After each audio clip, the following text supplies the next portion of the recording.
1, 2, 3. Hello and welcome to Green Queens, the perfect podcast for imperfect environmentalists. We're your hosts, sustainability and climate presenters Imogen and Abbie, and this is your guilt-free guide to living a little greener. Hello, welcome to Green Queens. Hello, welcome to Green Queens. Yay! It is such a delight to see you in person. We've been sat here for the best part of an hour, just putting the world to rights, haven't we, mate? We've been putting the world to rights, but doing that thing where we almost get into a topic and then we're like, no, save it. The save amount it, of facts you've got halfway through and then I've gone, do you want to just save this and we'll do this on the podcast? Oh, and I just love an interesting fact. I've got at least 10 of them here and I have been painfully storing them up. I know. Yeah. But we've got so much good stuff to talk about this week. We've got, these are the what we're going to go through for the week. Alan Titchmarsh on Green Queens, not the man himself. We're just going to cover a topic. We're going to talk about solar panels. Mm-hmm. And most importantly, we're talking about the best model that Vinted has ever seen. The best model that Vinted has ever seen. Yeah. And I think that's a perfect thing for us to start with because last week we put out the episode on the data behind Vinted, Depop, eBay, Vestiaire, all of those with Olivia May. And we've had some amazing feedback to that because I think she just was like bam, bam, bam, bam, bam with all of the data, all of the facts. Every question that we threw at her, she had an incredibly eloquent and intelligent answer. Yeah, she, we said it once, we said it on the pod, we'll say it again. She was a fully fledged grown up. Yeah. And very much the ChatGPT of fashion data. Yes. Yeah. She literally had an answer for everything, which was great. And in that, obviously, we got talking a lot about Vinted, all the other resale apps. And then this story came out in the week, which I shared to social media, but was doing the rounds on social media. I mean, what got me the most is that it was a BBC News article all about this girl who's a barista in Cambridgeshire who realised that her clothes weren't selling on Vinted and she kind of needed to spice things up a little bit. So she was like, how can I make the clothes that I'm selling on Vinted stand out? Use a teddy bear model. And what I so love about the fact that it was on the BBC is this is hard-hitting news. So I've got a quote from the BBC News article. Can you imagine being the person whose job it was? I work in the BBC. It's a very straight-laced place. There's a lot of serious faces in those buildings. And somebody on one day last week in the BBC was writing this sentence: the toy bear has posed in garments including crop tops, miniskirts and dresses. Best thing ever. Also, it's an IKEA bear. And so loads of people were commenting being like, you know how IKEA names things in a really weird way? Yeah. It's called a jungle skorg. A jungle skorg, obviously, naturally. Is that the Swedish word for bear? I don't know. No idea. I don't understand the IKEA names, but it's just such a good story on so many levels. Well, I think one of the things that we were talking about in the podcast with Olivia May is that actually because it's a peer-to-peer platform, you've got to put in a bit of effort to get your clothes noticed for them to command a good enough price. Mm-hmm. And we've spoken about, do you do them on a plain background? Do you model them yourself so people can see how they actually fit? It really annoys me when people don't iron the stuff that they've got on Vinted. Oh, sorry, that's me. I mean, it's me as well. I've posted some that they're not in a great way. But my mindset is, I obviously you've got to get it out there quick, haven't you? Yeah. And I often will kind of bag things when they're ready to sell. So I'll photograph them and then I'll bag them and then they'll wait in the bag until they're ready to go. I pulled this jumpsuit out that I was posting the other day and I thought that has seen better days. Yeah. So I kind of gave it a bit of a shake and I hung it, and then I thought, somebody else can do a better job of ironing this than me. So. Well, do you know what I'm such a hypocrite because I'm exactly the same. I just give things a little shake, try and position them nicely, but it's really hit and miss. But then you do those other tricks do you post things just before payday because people are starting to be like, ooh, a little bit of money is coming.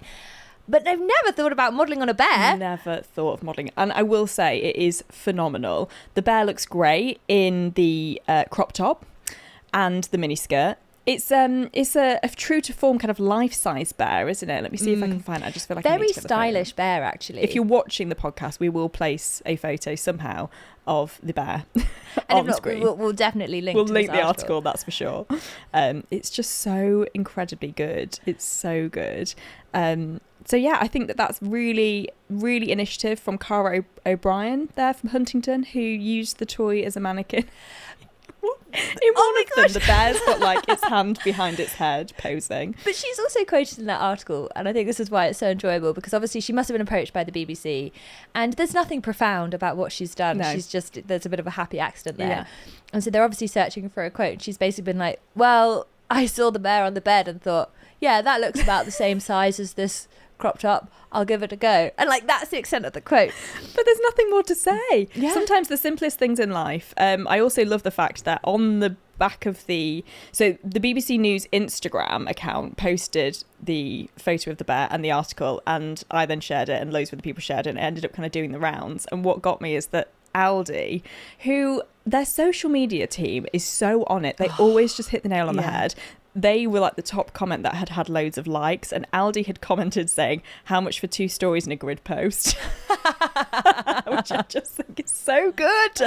Their social media team, they deserve a rise. They deserve a rise, and they're so quick-witted. So quick. And sometimes I read the post and I'm like, I just know I would think of that thing like 4 days later. Yeah. And part of their genius is that they're just so quick. So fast. So I just think that was the most wonderful, happy accident of secondhand fashion being in the news for a wonderfully happy accident reason. Yeah. And the other account that I will point people to in the description, I used to follow an account called, I think it's called Menswear Dog. And he was just a beautiful dog who would wear like high fashion menswear. I think I've seen this. Yeah. Really, unfortunately, this dog has passed away fairly recently, and I felt actually weirdly very sad by this news. But the chicest dog I have ever seen. Somehow these shirts just looked impeccable. Was it a big dog? Quite a big dog. Okay. Yeah. Kind of golden retriever-y type Maybe size. we should get Ted and Ruby involved on the old Vinted. I've tried to put her in a jumper before, Yeah. and she just does, like, all of her limbs go completely straight and just looks at you like, what are you doing to me? Get this off me. I'm not sure our Rubes has the torso for a crop top also. She's seen better days. But yeah, I just think if you've not seen it, it's so worth looking. I did try and find the actual Vinted seller. I've not managed to find her to follow her. Well, if anyone listening can find her. She's amassing quite a following, I think. Yeah. And also lots of people are asking her if the bear is for sale, which it is not, which is a shame. But anyway. That's her IP. Yeah. Well, I think lovely to start with a little bit of speckling of good news, but we probably are shifting to, I would call this medium news, because there's going to be some bits of sadness for the avocado lovers. Do you know what? This is one of those things. I feel like this has been a week of like, I didn't expect our line of work to fall into a teddy bear, for one, being on the BBC News website. I also didn't really expect it to fall into Alan Titchmarsh's hands, but here we are, because Alan... It feels strange to just call him. Just call him Alan. Can you? He's got to be Alan Titchmarsh. He has, hasn't he? Yeah. I mean, a true icon, I think, in the gardening world. True icon, full stop. Full stop. Yeah. But particularly in a garden. Alan, it has to be Alan Titchmarsh. Alan Titchmarsh in a garden is a great British icon. Do you think, for those who may be under the age of 28, we should bring them up to speed with the who World he Ground is? Force? Yeah. Oh, I feel like I even know the theme tune. Is Is that the theme tune? Oh, is it not? Chris is shaking his head. Oh. Chris is shaking his head. I think you might have... I was close. What was I doing? I think Chicken Run. I think you had Chicken Run or Wallace and Gromit. One of them. Oh, okay. Similar vibe. Okay. Similar kind of era. Thanks, Chris, for everything, but also particularly for that. Okay, so it's such a great show. So, premise being that someone, their garden was a total mess, but they had dreams of it being wonderful. And the Ground Force team, comprising of Alan Titchmarsh, Charlie Dimmock, who was, a bit of a hottie at the time. Yeah. She was famous for not wearing a bra. Yeah, but very ahead of her time. Just so effortlessly chic, always. Yeah. And I think actually she was, so I grew up in Southampton, and I think she was reasonably local to Southampton, so she would always be at handing out medals at galas and that kind of thing. Yeah. But they would transform a garden, a bit like Changing Rooms or DIY SOS, those sorts of interior programs, but for gardens. Is it back? Chris? Because there's something. I just feel like it would be something that Chris would know. Spokesperson for Ground Force, Chris, is it back? Can we have a live update? Is Ground Force back? Well, but this is why I have the laptop back. Because I saw something mid-afternoon. No. It's not back. It is not currently back on air. There is something with Charlie Dimmock in. Anyway. I remember I would watch Ground Force with my mum, and she would always have the same comment of water features look lovely, lot of upkeep. Lot of upkeep. And they always did quite a profound amount of decking which again looks amazing when you do the big reveal and people are crying and it's all emotional. How does it fare sort of 3 years later? Well, I think obviously with a 24-hour... It was 24 hours. That's a very, very key point, yeah. I mean, if you're planting a seed, there's not a lot that's going to happen in that 24-hour period. Anyway, I feel like we're digressing. So Alan Titchmarsh was a big part of this show, Ground Force, which is a huge part of growing up in the 90s, I feel. But he's just a great British gardening legend. And he was on Times Radio earlier in the week or last week, or a couple of weeks ago maybe, talking about why he hasn't eaten an avocado for years. 5 years. 5 years, yeah. And I think for a lot of people it was really shocking to hear what he had to say about why. Yeah, so I feel like you had some of the facts of why avocados are not so brilliant. Yeah, so I mean, if you haven't seen again, it's a clip, it's going viral online, it's loads of news articles now picked up on it, so you may well have seen it, and if not, search it and then you'll get the proper down low from Alan himself. But essentially, most of the avocados that are sold in the UK are grown where the rainforest has been felled at a really, really alarming rate to accommodate them. They need a huge amount of water per avocado. It's astonishing. It takes approximately 320 litres of water to produce one avocado. One avocado. For context, it's about 15 litres of water to grow an apple or a lettuce. So that is, and you think as well with an avocado, there's those kind of memes online that joke about the fact that they're like not ripe, and then they have a 20-second window of being perfect, and then they go black. Yeah. And so the amount of times you cut into an avocado and you're like, damn, I missed it, and you have to then bin it. Yeah, because it's one of those ones where, you know, there are some fruits which you're like, okay, I can cope with this. You know, if an apple is a bit past its best, you can turn it into a crumble. It's prime time. Or if the vegetables are just on the edge, they're great to roast. An avocado, once it's tipped over that point, it's not good for anything. No, it's not good for anything. It's obviously, it goes without saying that if they are grown in Mexico or wherever, then the air miles are not ideal. I did again see a thing around air miles though, and because a lot of food is brought over in shipping containers as opposed to being flown, it's actually not that bad. Like, for example, it's better to get berries from the other side of the world as long as they're brought over on ships than it is to grow them in an artificial environment in the UK. But maybe that's a story for another day. But yeah, in terms of avocados, they're not great. Well, so you obviously shared this link with me, and I immediately went to find some fun facts about avocados, because one of the things that really strikes me is that avocados didn't really enter my consciousness until probably 2006. Yeah. And I feel they have become such a millennial cliche. If it wasn't in guac, I didn't know about it. Interesting that you say guac. Okay. Because, here are my fun facts. So they actually, and I don't know when this changed, but they used to be known as alligator pears.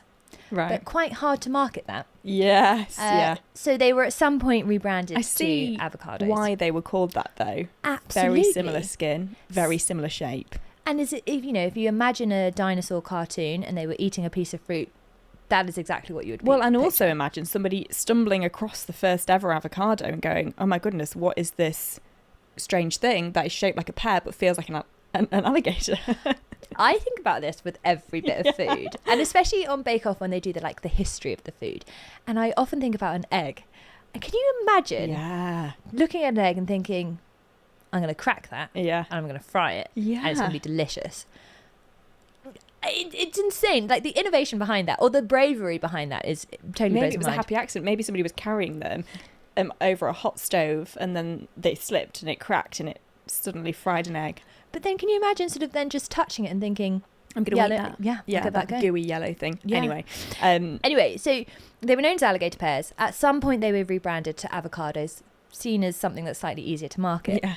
But in the 90s, there was a huge marketing push by the Hass Avocado Board, who they really wanted to push this message that avocados are a superfood owing to their being really high in healthy fats and nutrients. Yeah. And so what happened as a consequence is that between 2000 and 2020, avocado consumption increased fourfold in the US in that time. And partly because it became really synonymous, or at least guacamole became really synonymous with the Super Bowl. And there are all those facts around how much guacamole is consumed during the Super Bowl. And then, of course, you've got a couple of other things happening at the same time. There's, of course, the rise of food vloggers in the 2010s. In 2016, we get the avocado emoji. I think it's in 2017 where yes, I remember the day well. Historic.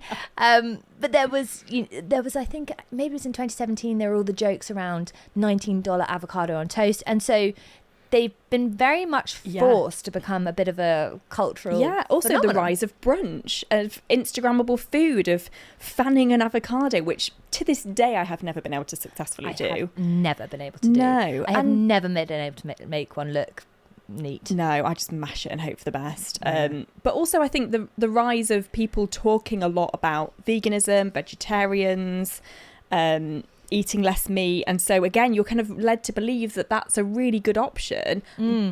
Can you go to a cafe that serves breakfast or brunch now and not see avocado on a menu? Probably not, unless it's a proper greasy dirty calf that does a full English still for £1. So I may have told this story before, and I really apologise, but it's just popped into my head. I used to live in Leamington Spa. For anyone who's listening who lived in Leamington Spa, there was this incredible brunch spot called Coffee Architects. It was legendary, and specifically there was this meal which had avocado, it had billy canned beans, it had sourdough, it had huge slabs of halloumi. Adored that place. I was in Australia last year, and I look across the car park and I see the woman who owned that brunch spot. What? And I kind of freaked out. I was like, it's the woman who owns the brunch spot. This is incredible. And I went over, and lo and behold, she was travelling in Australia with Mike Brewer, who presents Wheeler Dealers. What? Yeah. And actually, I think I did know in the sort of some recess of my memory that her husband works with Mike Brewer in some capacity. Right. Anyway, so I was over to see her to totally fangirl and be like, oh my gosh, I used to go to Coffee Architects all the time. It's amazing to see you. Like, what a coincidence. Mike Brewer obviously thinks that I've gone over there because I've recognised him. Oh, no. I cannot believe what happened next. He, from his inside pocket, produced a picture of himself. Oh, no. From his other pocket, a pen, a Sharpie, takes the lid off, signs his autograph, hands it to me. It's still my bookmark. It was the weirdest thing. It's like that moment from Bridget Jones, isn't it, where the guy that sung the one song thought he's getting recognised, and the woman's like, your chair is on my coat or whatever. Yeah, it was exactly that. So awkward. But I digress, because she was very much like peak. I lived in Leamington like 2014 to whatever, peak brunch, peak avocado. Right, okay. But you're absolutely right, because I also looked up like 45% of avocados grown in Mexico. So, huge transportation emissions, huge amount of water. Also, they're associated now with cartels that are like illegally growing them, illegally leading to deforestation and getting caught up in it. I had this conversation with a friend at the weekend. It's quite, I have no idea how this works. I'm going to get so much of this wrong. Yeah. But if you are laundering money, laundering it through perishable goods is quite a good way to do it. I don't know how that works. So as you're mashing your avo on your sourdough, you're actually helping a drug cartel. You could be. What on earth is our world? Anyway, off the back of this was thinking, I literally had an avocado in the fruit bowl, and obviously because of the world that we work in and we live in, and we're very, I think anyway, in tune with lots of these things. So I knew that they weren't great. I didn't know that they were this bad. And also I think it's just a case of that gentle reminder. And look, when I wrote a note on my laptop here, which is WWAD, what would Alan do? What would Alan do? Yeah, I think we need to ask ourselves that on a daily basis. And I thought Alan would, not eat them, but I don't think that that's necessarily the answer. And I don't think that that's necessarily the message that we want to give across, because I'm not saying I'm never going to eat an avocado again. But what I did think I could do is look for alternatives. And I landed on the Great British Pea. Have you also landed on the Great British Pea? Okay, tell me. Peas. Absolutely genius. So apparently there's loads of good recipes. Well, there are loads of good recipes online, because I've looked at them and I've saved a load of them, and I'm going to make a load of them at the weekend of just crushing peas. And there was this fact that I read where I think it's like, because we're so good at making peas in the UK, I actually know some pea farmers from Lincolnshire. like 90% of the peas that are in British supermarkets are grown and produced by British farmers. So in terms of food miles, there's very little. And it's a far easier. Obviously, you can have them in the freezer. There's no, you don't have to necessarily panic about it going off or going mouldy or that whole 20 seconds of avocado perfection. It's still green. No, you probably can't fan a pea, although there no doubt will be a chef somewhere that is doing wonders with making it look a little bit better. So I think we need to try and speak to our local cafes to try and get more peas on the menu. I mean, what I will say also is that the website that I did land on was also called peas.org. So perhaps take this with a pinch of salt. We can maybe do some more research. But yeah. So we had the Waitrose magazine, like we were flicking through it somewhere, and there was an article that said the humble pea, or like whatever, it was, a pea themed article. And my husband was like, "Did you write this?" I was obsessed. Do you love a pea? I love peas. And at university, I was sort of notorious for always just having a bowl of peas with ketchup and a slice of ham.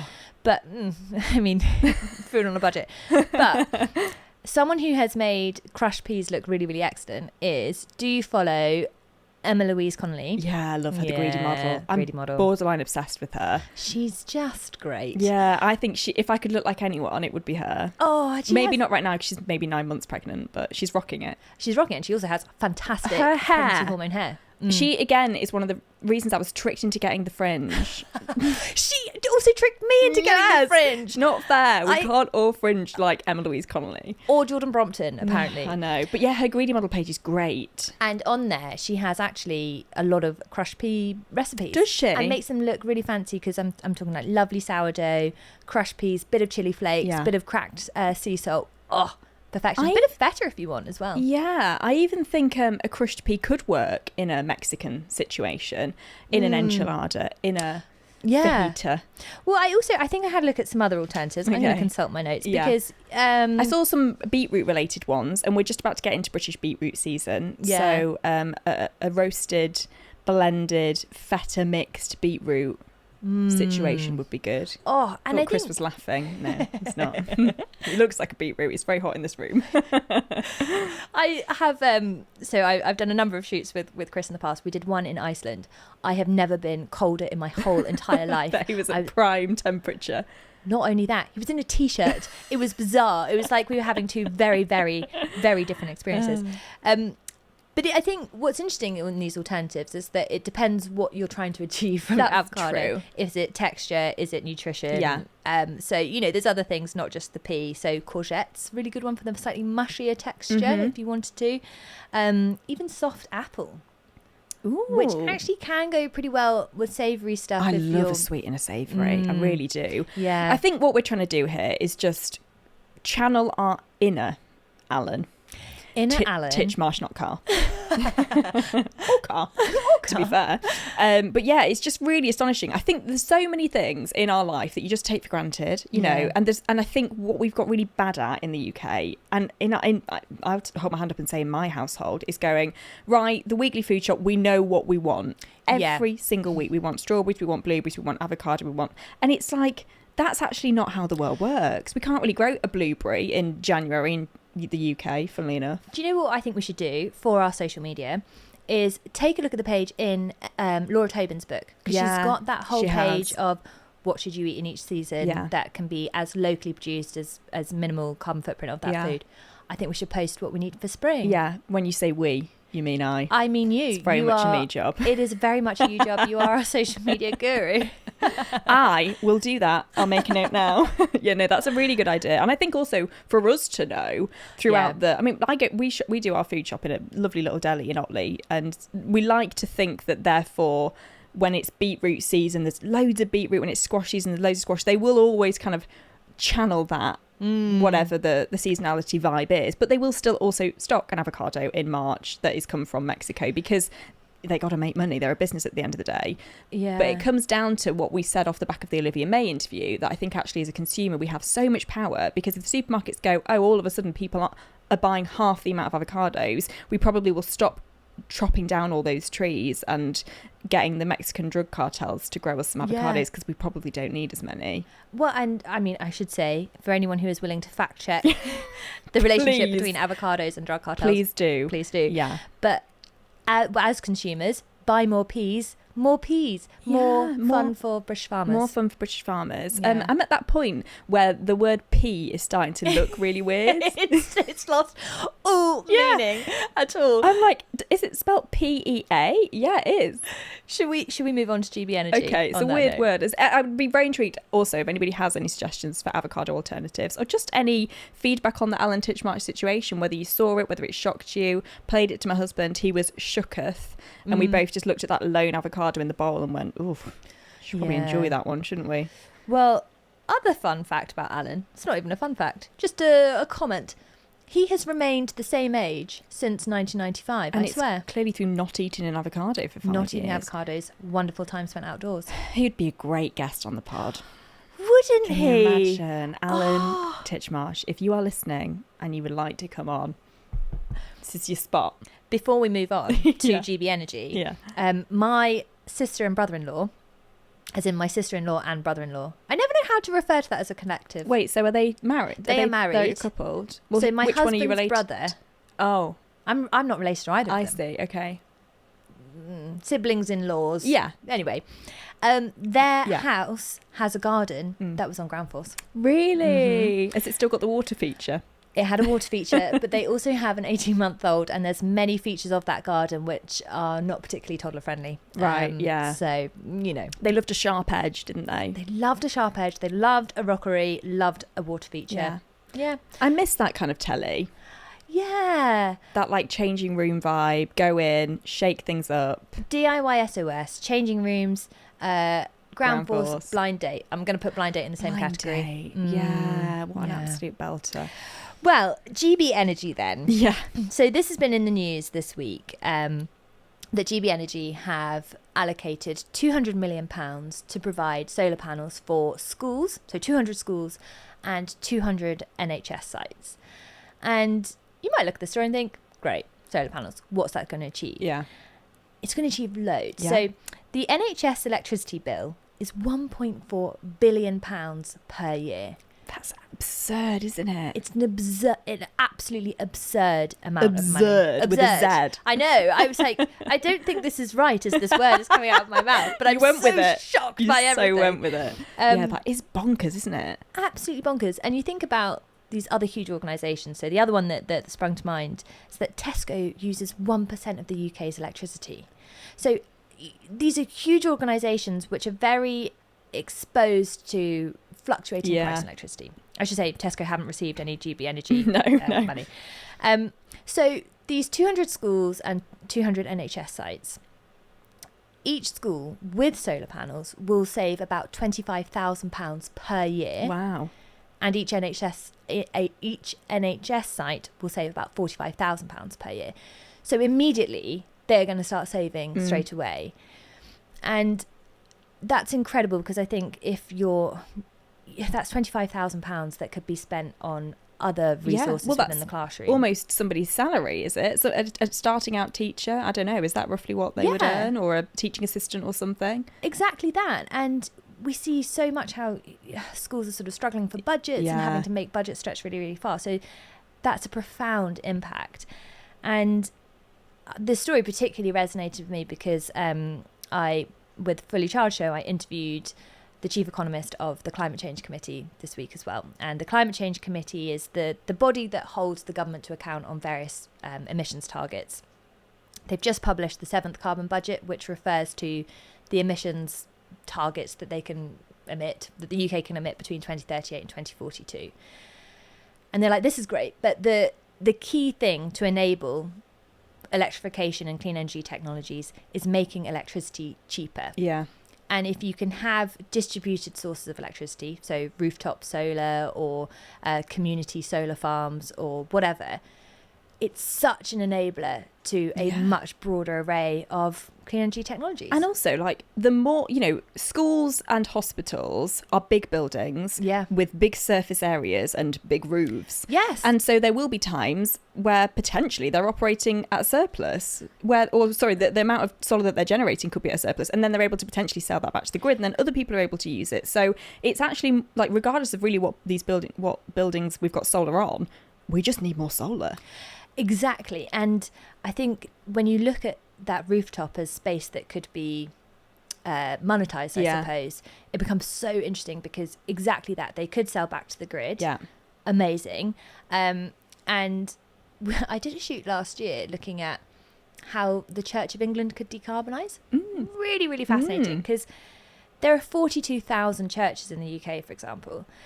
They each have, most of them have, are east-west facing, so they're prime time for solar gain. Is there a reason for that? The Lord. Ah, the Lord. Yeah. Of course. Should have known. Yeah, and I think also when you're sat in a church, typically in the morning on a Sunday, the sun will be coming through that window and you'll feel the Lord. Holy. Yeah. So, but actually they were saying, could we use that rooftop? Yeah. Get surplus electricity, actually become like a distributed network and provide electricity to low-income households. Yeah, totally makes sense. That's a very Christian value thing to do. Yes. Despite the fact that the church's roofs are nearly all collapsing in, we'll just brush past that. Past that. Lightweight solar innovations are happening left, right and centre. Yeah. And so I think this kind of solar's just solar.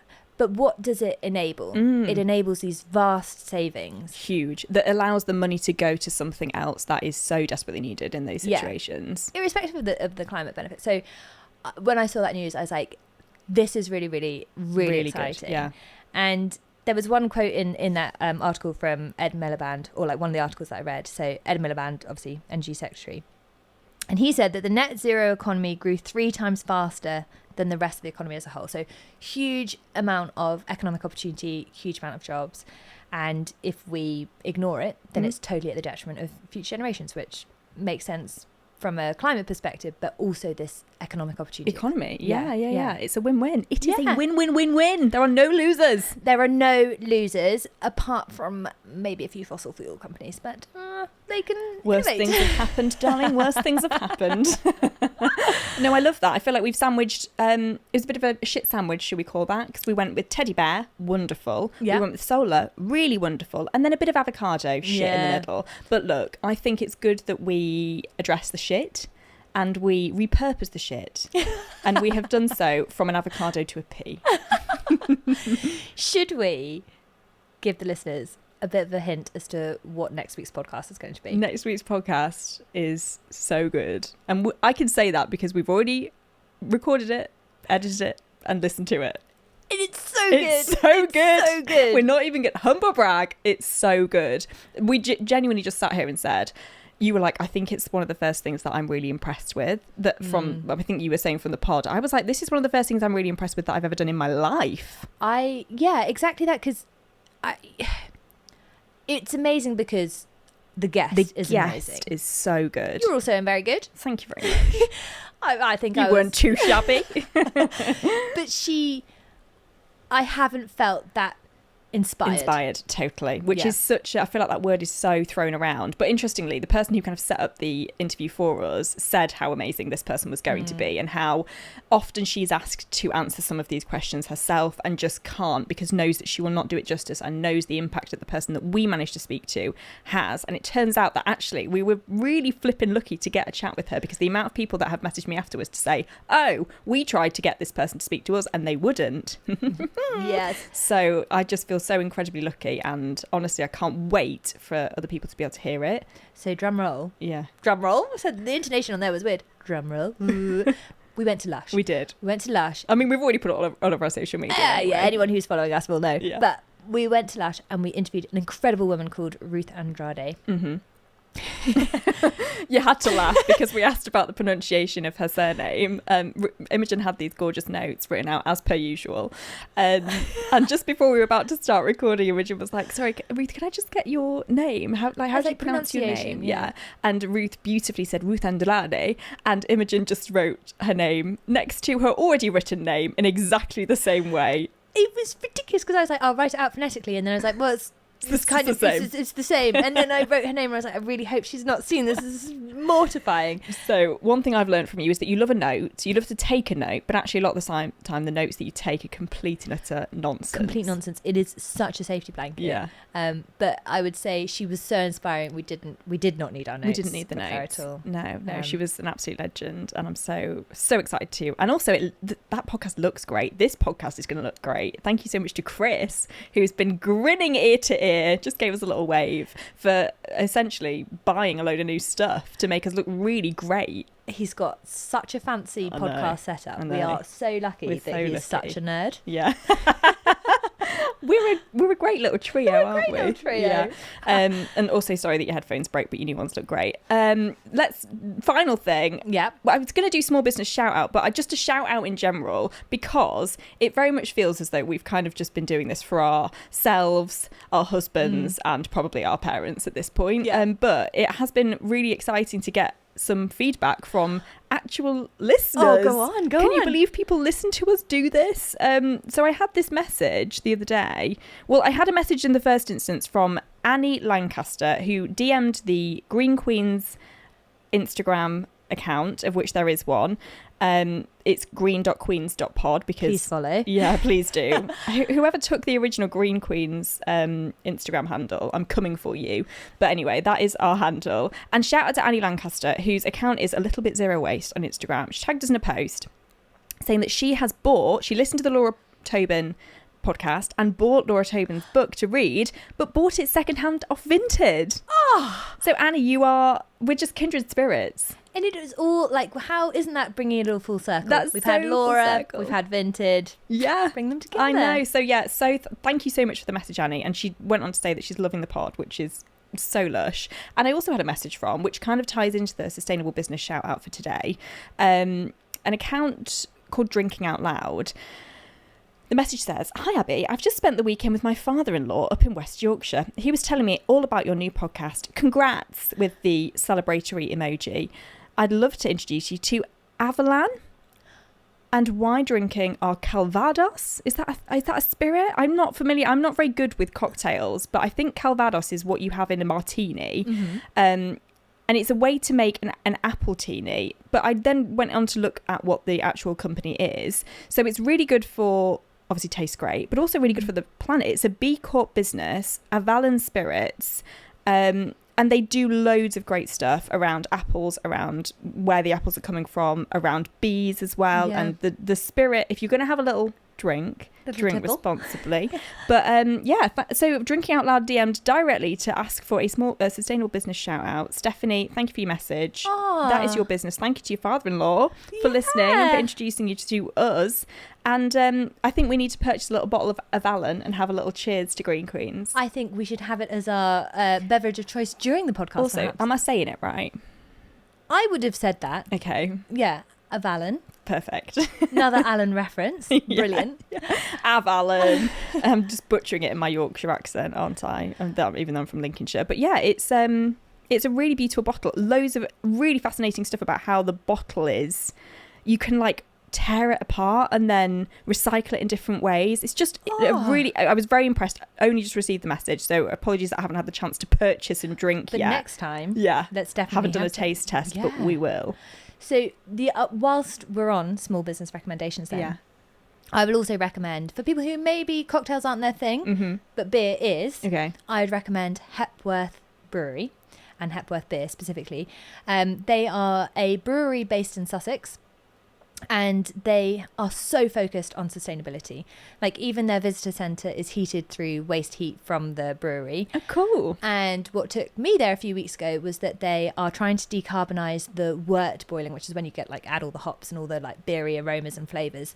Beery aroma. Yeah, honestly, I was there were so many adjectives where I was like, I'm not a beer drinker. I'm rubbish at this. And they're decarbonising that by using this high temperature heat pump. And the brewer there, he's called Andy Hepworth.